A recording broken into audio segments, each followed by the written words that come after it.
Hello student, welcome to my channel Bongonit. তো আজকে নিয়ে চলে এসেছি নবম শ্রেণীর রায়মার্টিন প্রশ্ন বিচিত্রার দ্বিতীয় পর্যায়ক্রমিক মূল্যায়নের 5 নম্বর স্কুলটি নিয়ে। তো স্কুলটির সমাধানগুলি পরপর তোমরা দেখে নাও। প্রথমে বলা হয়েছে সঠিক উত্তর নির্বাচন করতে। তো প্রথম প্রশ্নটি দেখো, একের দাগের বলা হয়েছে যে ক্রয় মূল্য ও বিক্রয় মূল্যের অনুপাত 10:11 হলে শতকরা লাভ কত হবে। ঠিক আছে, তাহলে যেহেতু ক্রয় মূল্য আর বিক্রয় মূল্যটা কি অনুপাত আকারে দেওয়া আছে, তাহলে অনুপাত থেকে বের করে লিখতে হলে একটা চলরাশি দিয়ে ধরতে হয়। তাহলে ক্রয় মূল্যটা হবে 10x টাকা এবং বিক্রয় মূল্যটা হবে 11x টাকা। তাহলে লাভটা কত হবে? যে লাভ বার করতে হলে কি করতে হয়, যে বিক্রয় মূল্য থেকে ক্রয় মূল্যটা বিয়োগ করতে হয়। তাহলে বিক্রয় মূল্য কত? 11x টাকা। বিক্রয় মূল্যটা দেখো 11x টাকা, আর ক্রয় মূল্যটা 10x টাকা। তাহলে বিয়োগ করলে কত হচ্ছে? x টাকা। তাহলে লাভের পরিমাণটা কত? x টাকা। এবার শতকরা লাভ বের করতে বলছে, তাহলে শতকরা লাভের সূত্র আমরা কি জানি? শতকরা লাভের সূত্র মোল লাভ, যেটা x টাকা, বাই ক্রয় মূল্য গুণিতক 100। তাহলে মোল লাভ x, ক্রয় মূল্য কত? 10x টাকা, আর গুণিতক 100। তাহলে কাটাকুটি করার পর, ক্যালকুলেশনের পর মানটা বেরোচ্ছে কত? 10 টাকা। তাহলে শতকরা লাভ 10 টাকা। তাহলে ঠিক হয়ে যাচ্ছে অপশন ডি, 10 টাকা। এরপর চলে আসবো আমরা 1-2 প্রশ্নটিতে, যে এবিসিডি সামান্তরিকের কোণ বিএডি আর কোণ এবিসি সমান হলে এবিসিডি সামান্তরিকটি কি হবে? অপশনগুলো দেওয়া আছে রম্বস, ট্রাপিজিয়াম, আয়তক্ষেত্র, আর কোনোটাই নয়। এবার দেখো, কোণ বিএডি মানে এই কোণটার সঙ্গে সমান হবে কোণ এবিসি।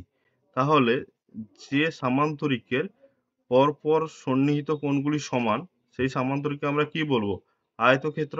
অর্থাৎ অ্যান্সারটা হয়ে যাবে আয়তক্ষেত্র।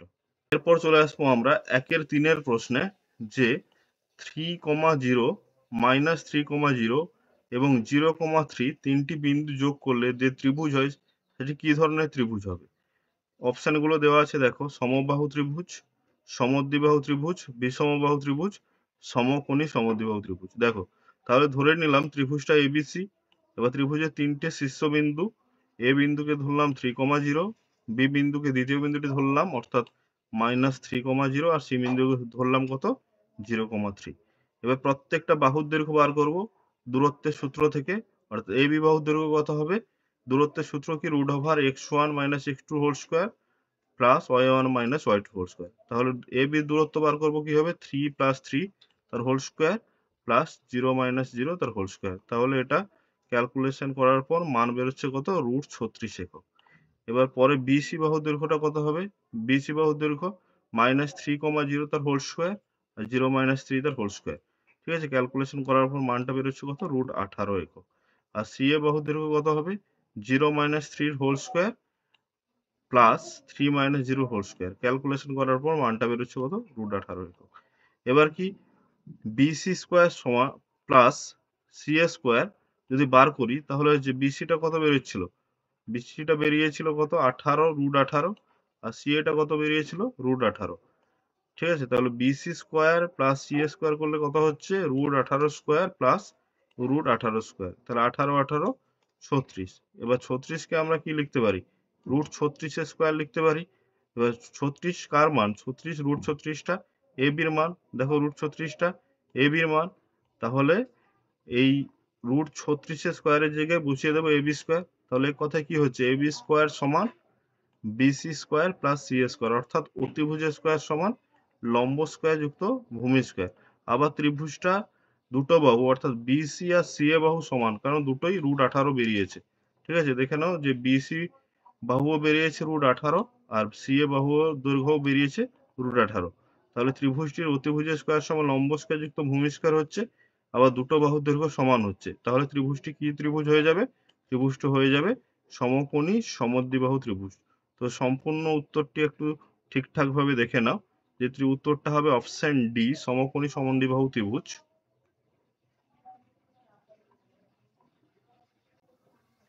তো এরপর চলে আসবে 1-4 প্রশ্নে, একটি সমবাহু ত্রিভুজের প্রতিটি বাহুর দৈর্ঘ্য 4 সেমি হলে ত্রিভুজটির উচ্চতা কত হবে? অপশনগুলো দেওয়া আছে দেখো, 4√3 সেমি, 16√3 সেমি, 8√3 সেমি আর 2√3 সেমি। এবার কি সমবাহু ত্রিভুজের বাহু দৈর্ঘ্য দেওয়া আছে কত 4 সেমি। এবার ত্রিভুজের উচ্চতার সূত্র কি হয় √3/2 ইন্টু বাহু, তাহলে √3/2 ইন্টু 4। ঠিক আছে, এবার 2 দুনে 4 কাটার পর মান কত বেরোচ্ছে 2√3 সেমি, তাহলে উচ্চতা হয়ে যাবে কত 2√3 সেমি, তাহলে অপশন নম্বর ডি সঠিক হয়ে যাবে।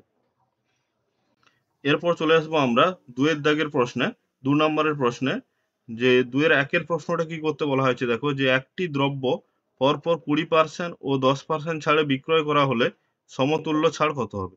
এবার ধরে নিলাম দ্রব্যটির ধার্য মূল্য 100 টাকা, তাহলে প্রথমে 20% ছাড় দেওয়া হয়েছে, তাহলে 20% ছাড় দেওয়ার পর ধার্য মূল্য বা বিক্রয় মূল্য কত হয় 80 টাকা। ঠিক আছে, এবার আবার 80 টাকার উপরে আবার পরপর প্রথমে 20% তারপরে 10%, তাহলে 20% ছাড় দেওয়ার পর কত বেরোচ্ছে ধার্য মূল্যটা 80 টাকা। এবার 80 টাকার উপর আবার 10% ছাড় দেওয়া হয়েছে, ছাড় দেওয়ার মানে 10%, 80 টাকার 10% কত হবে 80 গুণিতক 10/100। ঠিক আছে, কাটাকুটি করার পর মানটা কত বেরোচ্ছে দেখো 8 টাকা।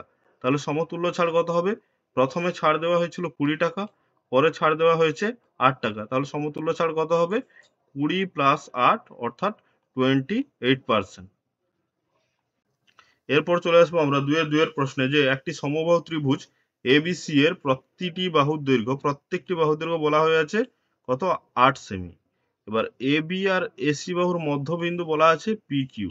ঠিক আছে, তাহলে কোণ এপি কিউ এর মান আর পি কিউ এর দৈর্ঘ্য কত নির্ণয় করতে বলা হয়েছে।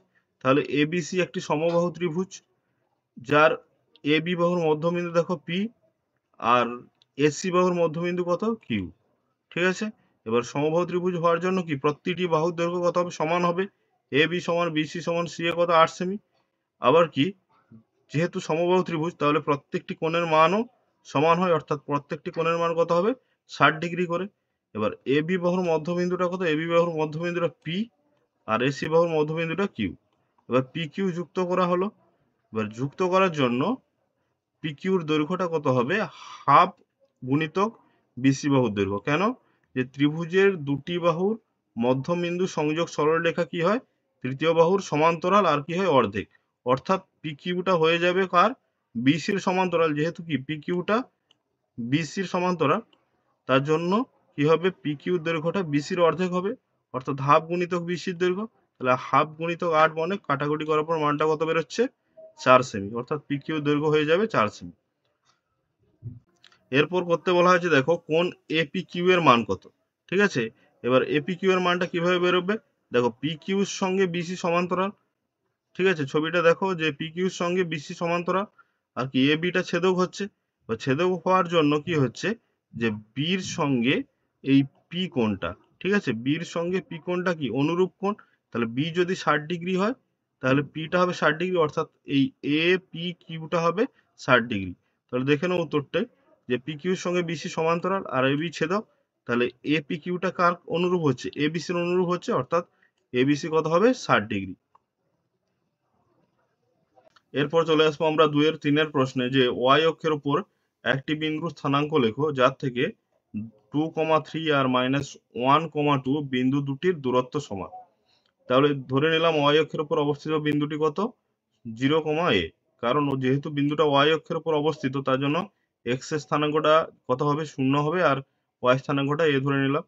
এবার 0,a থেকে 2,3 বিন্দুটা দূরত্ব কত হবে, দূরত্বের সূত্র জানি আমরা যে x1 - x2 whole square plus y1 - y2 whole square, তাহলে কত হবে 0 - 2 স্কয়ার প্লাস a - 3 স্কয়ার। তাহলে 0টা হচ্ছে x1 আর 2টা হচ্ছে y1 আর এটা হচ্ছে x2 আর 3টা হচ্ছে y2, তাহলে x1 - x2 whole square plus y1 - y2 whole square. এবার 0 - 2 হচ্ছে কত -2 তার স্কয়ার, আর এটা a - b হোল স্কয়ার সূত্রে ভাঙা হয়েছে a square - 2ab plus b square. এবার -2 স্কয়ার কত হবে, -2 স্কয়ার কত হবে 4, আর এটা a square minus 2 into a into 3 কত হবে 6a, আর 3 স্কয়ার কত হবে 9, তাহলে কত হবে মানটা a square minus 6a plus 13। আর এদিকে একই রকম ভাবে যে 0 - a থেকে -1,2 এই বিন্দুটা দূরত্ব কত হবে 0 plus 1 whole square plus a - 2 whole square. ঠিক আছে, এদিকে একইভাবে 1 স্কয়ার 1 আর a - 2 হোল স্কয়ারকে a square - 2a plus b square. ঠিক আছে, এই সূত্রে ভাঙা হয়েছে। এবার a 1 স্কয়ার কত 1, আর এ স্কোয়ার মাইনাস 2 ইন্টু এ ইন্টু 2 কত হবে 4a প্লাস 4। এবার কি করা হয়েছে, রুটটা তোলার জন্য উভয় পক্ষে বর্গ করা হয়েছে। তাহলে বর্গ করলে রুটটা উঠে যাচ্ছে, রুটটা উঠে যাওয়ার পর এই রুটটা উঠে যাওয়ার পর মানটা কত বেরোচ্ছে, এ স্কোয়ার মাইনাস 6a প্লাস 13 আর এ স্কোয়ার মাইনাস 4a প্লাস 5। ঠিক আছে, এবার উভয় পক্ষে এ স্কোয়ারটা ক্যান্সেল হচ্ছে, উভয় পক্ষে এ স্কোয়ারটা কেটে যাওয়ার পর এবার এ গুলোকে একদিকে করে নেওয়া হয়েছে, মাইনাস 6a মাইনাস 4a এদিকে এলে প্লাস 4a আর প্লাস 5 এদিকে আছে প্লাস 13 সমানের ওদিকে এগুলো হচ্ছে মাইনাস 13। তাহলে ক্যালকুলেশন করার পর মানটা কত বেরোচ্ছে, মাইনাস 2a সমান মাইনাস 8 আর এ সমান 8/2 মানে 4। অর্থাৎ ওয়াই অক্ষের উপর অবস্থিত বিন্দুটি কত হবে, 0,4। ঠিক আছে, তো ছাত্রছাত্রীরা উত্তরটি সম্পূর্ণভাবে একটু দেখে নাও, একদম সহজ সরল পদ্ধতিতে করা আছে। এরপর চলে আসবো আমরা 2-এর 4-এর প্রশ্নে, যে একটি শ্রেণী দেওয়া আছে। দেখো এই শ্রেণীর কি বার করতে বলা হয়েছে, পরিসংখ্যা ঘনত্ব কত, প্রথম শ্রেণীর পরিসংখ্যা ঘনত্ব কত। তাহলে শ্রেণীটা সীমা আকারে দেওয়া আছে, তাহলে প্রথম কাজ কি করতে হবে, আমাদের সীমানা বার করতে হবে। সীমানা বার করার জন্য কি করতে হয়, এই নিম্ন সীমানার থেকে 0.5 বিয়োগ করতে হয় আর ঊর্ধ্ব সীমানার সঙ্গে 0.5 যোগ করতে হয় সীমা থেকে সীমানায় আসতে হলে। ঠিক আছে, নিম্ন সীমানা অর্থাৎ 70 থেকে যদি 0.5 বিয়োগ করি কত হবে, 69.5 আর 74-এর সঙ্গে যদি 0.5 যোগ হয় কত হবে, 74.5। একই রকম ভাবে প্রত্যেকটি শ্রেণীতে একই রকম কাজ করা হয়েছে আর পরিসংখ্যাগুলো দেওয়া হয়েছে।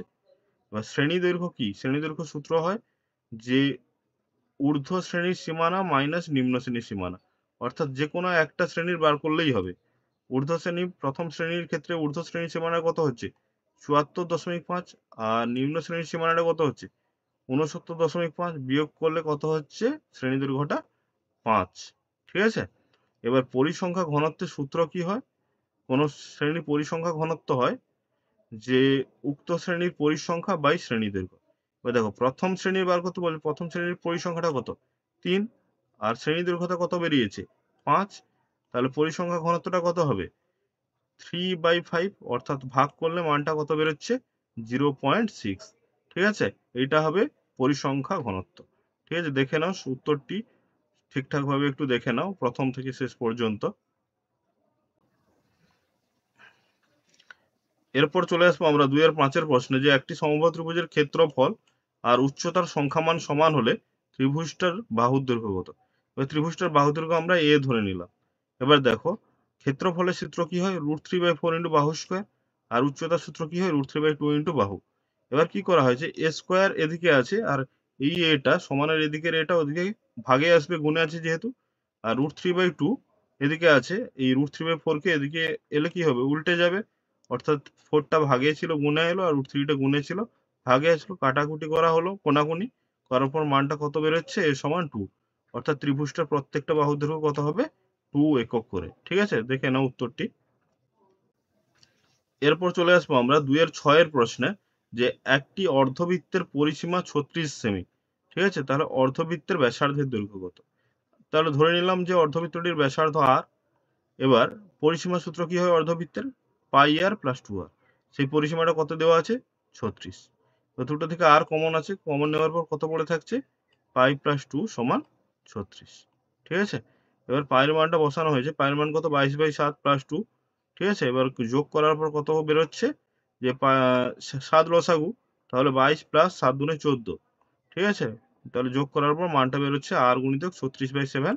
এদিকে 36 আছে যেমন, তাহলে r এর মানটা কত হবে, এই 36/7টা এদিকে উল্টে আসবে, তাহলে 36 × 7/36, উভয় পক্ষে 36 কাটলো, তাহলে মানটা কত বেরোচ্ছে 7। অর্থাৎ অর্ধবৃত্তটার ব্যাসার্ধের দৈর্ঘ্য কত হবে, r এর মান 7 যেহেতু, অর্ধবৃত্তটার ব্যাসার্ধের দৈর্ঘ্য হবে 7 সেমি। ঠিক আছে, তো উত্তরটি প্রথম থেকে একটু দেখে নাও ঠিকঠাক ভাবে। এরকম সহজ সরল সমাধান পাওয়ার জন্য চ্যানেলটি সাবস্ক্রাইব করে রাখো, বন্ধুদের সঙ্গে শেয়ার করে দিও। তো আজ এই পর্যন্ত, দেখা হচ্ছে পরের একটি ভিডিওতে।